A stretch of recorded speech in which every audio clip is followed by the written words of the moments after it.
Hi, എന്റെ Aparna. I M 23 years old. ഞാൻ ഇവിടെ എറണാകുളത്തു നിന്നാണ്. ഞാൻ ഇന്ന് പുറത്തിറങ്ങിയപ്പോൾ ഉണ്ടായ വളരെ വിചിത്രമായൊരു കാര്യത്തെക്കുറിച്ചാണ് ഈ വീഡിയോ. ഇന്ന് ഏതാണ്ട് ഒരു 5 മണി സമയത്ത് ഞാൻ സ്കൂട്ടർ എടുത്ത് പുറത്തിറങ്ങി. നമ്മുടെ വൈറ്റിലെ മൊബിലിറ്റി ഹബ് പരിസരത്തായിരുന്നു. അപ്പോൾ 2 ചെറിയ കുട്ടികൾ മഴയൊക്കെ വരാറായിരിക്കുമായിരുന്നു. അവർ സ്കൂൾ യൂണിഫോമിലായിരുന്നു, സ്കൂൾ ബാഗൊക്കെ തൂക്കി നടക്കുക. അവരെന്റെ അടുത്ത് ലിഫ്റ്റ് ചോദിച്ചു. സാധാരണ നമ്മുടെ അടുത്ത് ലിഫ്റ്റ് ചോദിക്കുമ്പോൾ especially for A woman in A country like India കുറച്ച് ഹെസിറ്റേറ്റ് ചെയ്യും. പക്ഷെ ഒരു 2 ചെറിയ കുട്ടികൾ, ഒരു മഴയൊക്കെ വരുന്ന ഒരു അവസ്ഥയിൽ സ്കൂളിലൊക്കെ പോകുന്ന കുട്ടികളായതുകൊണ്ട് ഞാൻ നിർത്തി. ഞാൻ അവർക്ക് ലിഫ്റ്റ് കൊടുത്തു. അവര് ഇവിടെ SNDP സ്കൂളിലാണ് പഠിക്കുന്നത് എന്ന് പറഞ്ഞു. 10ാം ക്ലാസ്സിലാണ് പഠിക്കുന്നതെന്ന് പറഞ്ഞു. എന്നിട്ട് കുറച്ചു നേരം കഴിഞ്ഞപ്പോൾ അതിലൊരു കുട്ടി ഇറങ്ങിപ്പോയി. മറ്റേ കുട്ടി എന്റെ പുറകിലിരിക്കുമായിരുന്നു. ഞാൻ അവന്റെ അടുത്ത് പേരും പഠിത്തമൊക്കെ എങ്ങനെയുണ്ട് എന്നൊക്കെ ചോദിച്ചു മനസ്സിലാക്കി. എന്നിട്ട് കുറച്ചു നേരം ഒന്ന് കഴിഞ്ഞപ്പോ അവന്റെ അടുത്ത് വളരെ വിനയത്തോടെ ചോദിച്ചു, ചേച്ചി, ഞാൻ ചേച്ചിയുടെ മുലയ്ക്ക് വിളിക്കട്ടെ എന്ന്.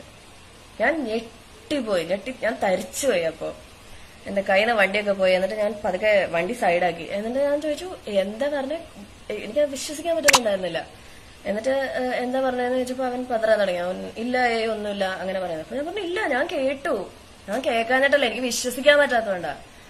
എന്നിട്ട് ഞാൻ അവനെ അവിടെ ഇറക്കി വിട്ടു. പിന്നെ ത്രൂ ഔട്ട് ദ ഡ്രൈവ് എനിക്ക് ഒരുവിധ സമാധാനം ഉണ്ടായിരുന്നില്ല. അപ്പോ എന്റെ ചോദ്യം ഇതാണ്, ഒരു 13-14 വയസ്സുള്ള ഒരു ചെറിയ കൊച്ചിന്റെ വായന എങ്ങനെ ഇങ്ങനത്തെ വാക്കുകളൊക്കെ വരുന്നു? എങ്ങനെ അതിന്റെ മനസ്സിൽ ഇങ്ങനത്തെ ആശയങ്ങളൊക്കെ കൂടിക്കയറുന്നു? ഓക്കെ, ആശയങ്ങൾ കൂടിക്കയറുന്നത് പോട്ടെ, അതെങ്ങനെ മറ്റൊരാളോട് ഇത്ര വൃത്തിയായിട്ട് ഒരു രീതിയിൽ ചോദിക്കാൻ പറ്റുന്നു? ഇതൊക്കെ സത്യം പറഞ്ഞ ഇത് ആരുടെ തെറ്റോ? ഒരു ചെറിയ കുട്ടിയല്ലേ ഇത്, ഒരു 13-14 വയസ്സുള്ള കൊച്ച്. അത് തന്നെ വിചാരിച്ചു കൂട്ടുന്നൊന്നുമല്ലല്ലോ. Who's to blame for this? ആ കുട്ടിയുടെ സ്കൂളുകളിൽ മര്യാദക്കുള്ള സെക്സ് എഡ്യൂക്കേഷൻ ഇല്ല, അങ്ങനെ ഒരുവിധ ഇതുമില്ല. ഒരു സ്കൂളിൽ ഇങ്ങനത്തെ എന്തെങ്കിലും ഇൻസിഡന്റ് ഉണ്ടാകുമ്പോൾ ആ ടീച്ചേഴ്സും ബാക്കി ഉള്ള ചുറ്റുമുള്ള ആൾക്കാരും ആ ഇൻസിഡൻസിൽ ഇൻവോൾവ് ആയിരിക്കുന്ന, ഇല്ലെങ്കിൽ ആ ഇൻസിഡൻസിൽ വിക്ടിം ആയിരിക്കുന്ന പെൺകുട്ടികളാണ് കുറ്റം പറയാ. ഇപ്പൊ ഒരു 23 വയസ്സുള്ള ഞാൻ ഇത്ര ഞെട്ടിപ്പോയി. അപ്പൊ ഇങ്ങനത്തെ ഇൻസിഡൻസ് അത്രയും ചെറിയ കുട്ടികൾക്ക്, ഒരു 13-14 വയസ്സുള്ള കുട്ടികൾക്ക് നടക്കുമ്പോൾ അവരുടെ മനസ്സിൽ എന്തായിരിക്കും? അതാ എന്റെ ചോദ്യം. പിന്നെ നമ്മുടെ സ്കൂൾസ്, ഫാമിലീസ്, നമ്മുടെ വീടുകളിൽ എപ്പോഴും women are always taught to behave like this, behave like that, or you will provoke men, അങ്ങനെയൊക്കെ പറഞ്ഞല്ലേ നമ്മളെ വളർത്തിയേക്കുന്നത്. ഇത് അപ്പോ ആൺകുട്ടികളെ ഒന്നും പറഞ്ഞ് പഠിപ്പിക്കുന്നില്ല. The boys they grow up thinking that എങ്ങനെ വേണമെങ്കിൽ പെരുമാറാം, and boys will be boys, അവർക്ക് ഒന്നും പറ്റത്തില്ല, അങ്ങനെയൊക്കെ വിചാരിച്ചാണ് അവര് വളരുന്നത്. പിന്നെ 3, നമ്മുടെ സൊസൈറ്റി ഇങ്ങനത്തെ ബിഹേവിയർ, ഇങ്ങനത്തെ രീതികൾ റീഇൻഫോഴ്സ് ചെയ്യുന്ന, ഇതിൽ ഒരു തെറ്റും കാണാതെ വിക്ടിമിനെ ഫുള്ളി ബ്ലെയിം ചെയ്യുന്ന, റേപ്പ് കൾച്ചർ പ്രൊമോട്ട് ചെയ്യുന്ന നമ്മുടെ സൊസൈറ്റി. ഈ സൊസൈറ്റിയാണ് ഇങ്ങനത്തെ ഐഡിയാസ് ഇൻകൾക്കേറ്റ് ചെയ്തിരിക്കുന്നത്.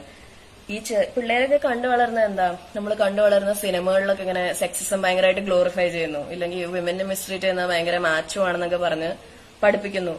Again my point is that ഒരു 13-14 വയസ്സുള്ള if a kid can make a 23-year-old woman who is as privileged as ഇത്രയും എക്സ്പോഷർ ഉള്ള ഒരാള് like me, if they can make me feel insecure and traumatised, പിന്നെയാണോ നിങ്ങൾ പറയുന്നത് mail privilege ഇല്ലെന്ന്?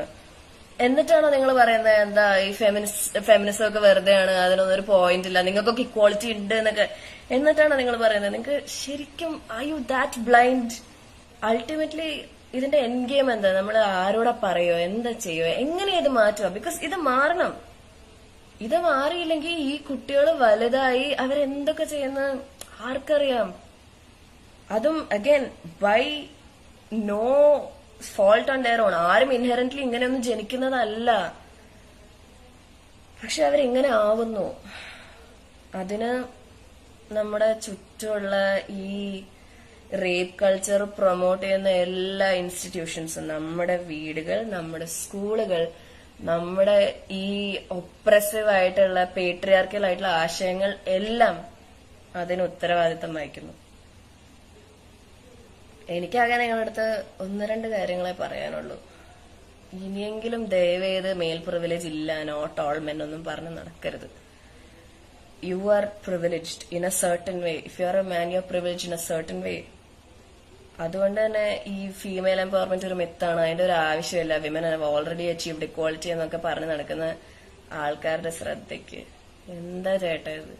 ശരിക്കും ഈ നാട് മാറണം, മാറിയില്ലെങ്കിൽ ശരിയാവൂല എന്നൊക്കെ പറഞ്ഞു നടക്കുന്ന ആൾക്കാരുടെ ശ്രദ്ധയ്ക്ക് മാറ്റണം, സംസാരിക്കണം, talk to each other, talk to the people around you, go to the institutions, fight so that നമ്മുടെ കരിക്കുലത്തിൽ ഇനി വരുന്ന പിള്ളേരെങ്കിലും at least they receive proper sex education, at least they receive education in such a manner that they understand the importance of consent. ഇതല്ലാതെ വേറെ ഒരു വഴിയില്ല. We have to open this dialogue. നമ്മുടെ വീടുകളിൽ നമ്മൾ സംസാരിക്കണം, നമ്മുടെ പേരൻസിനോട് നമ്മൾ സംസാരിക്കണം, നമ്മൾ എല്ലാവരും we have to make them understand and we have to try. And നമ്മൾ ഇത് ചെയ്തില്ലെങ്കിൽ the kids who grow up after us, they will suffer, they will go through worse things than we have. അത് അങ്ങനെ നിങ്ങളുടെ നിങ്ങൾക്ക് അടുപ്പമുള്ള ഏതെങ്കിലും ഒരു കുട്ടിക്ക് അങ്ങനെ സംഭവിക്കണം നിങ്ങൾക്ക് ഊഹിക്കാൻ പറ്റുമോ?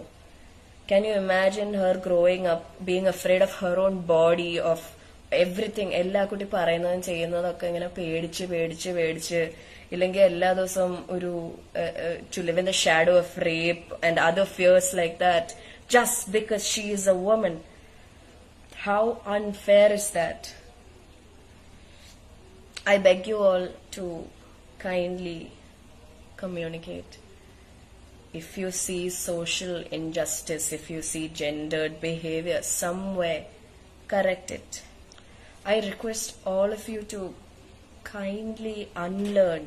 ചെറുപ്പത്തിലെ നമ്മളെ പഠിപ്പിച്ചിട്ടുള്ള കുറെ ടോക്സിക് ആയിട്ടുള്ള കാര്യങ്ങൾ വച്ചാണ് നമ്മൾ വളരുന്നത്. എനിക്കും കുറെ അൺലേൺ ചെയ്യാനുണ്ട്, നിങ്ങൾക്കും കുറെ അൺലേൺ ചെയ്യാനുണ്ടാവും. Please unlearn. എന്നിട്ട് നമുക്ക് ഒന്നിച്ച് പഠിക്കാം, നമുക്ക് ഷെയർ ചെയ്യാം, അങ്ങോട്ടും ഇങ്ങോട്ടും പഠിപ്പിക്കാം. ഇനി വളർന്നു വരുന്ന കുട്ടികളെങ്കിലും at least let them grow up in a safe environment. എനിക്ക് സ്കൂളിൽ ഉണ്ടായിട്ടുള്ള ഇല്ലെങ്കിൽ പുറത്തുണ്ടായിട്ടുള്ള ഈ സെക്ഷൽ ഹറാസ്മെന്റ് ടൈപ്പ് എക്സ്പീരിയൻസസ് എന്റെ കൂട്ടുകാരികൾക്ക് ഉണ്ടായിട്ടുള്ള, എന്റെ ചുറ്റുമുള്ള സ്ത്രീകൾക്ക് ഉണ്ടായിട്ടുള്ള എക്സ്പീരിയൻസസ് ഇനിയുള്ള കുട്ടികൾക്ക് ഉണ്ടാവാതിരിക്കട്ടെ. And with that, I beg you all to kindly educate. Until the day you die, please educate.